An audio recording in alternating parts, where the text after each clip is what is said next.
216 জন কয়েদি একসাথে জেল ভেঙে পালিয়ে গেল। ভাই, এটা কোনো দেশ না বিনোদনের আস্থানা? আপনি হয়তো ভাবছেন এইরকম একটা ঘটনা আর সবচেয়ে বড় আসামি পালানোর ঘটনা কোথায় ঘটলো।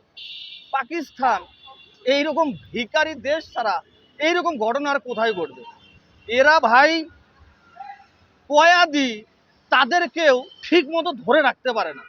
ওদের মন ইচ্ছা মতো দুম করে পালিয়ে যায়। কিন্তু পালিয়ে গেল কিভাবে, এটা একটু বোঝার ব্যাপার আছে। আসলে পাকিস্তানে 3টা ভূমিকম্প হয়েছে, আর ভূমিকম্পের যে ফায়দাটা সেটা আসামিরা পুরাপুরি ফায়দা নিয়ে নিল। তারা জেলের গেট ভেঙে পাঁচিল টপকে পুরা পগার পার। এখন সামান্য কিছু নাকি আসামি কয়েদিকে ধরা হয়েছে, বাকি সবগুলো এখনো পলাতক এবং তারা একদম পগার পার হয়ে গেছে।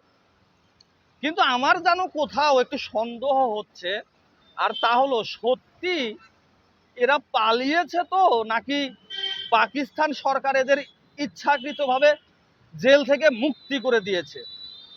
কারণ পাকিস্তানকে দিয়ে কোনো বিশ্বাস নেই। এরা মানুষের জাত না, এরা অমানুষের জাত, এদেরকে দিয়ে কোনো বিশ্বাস নেই। বন্ধুরা, একটু হাসেন।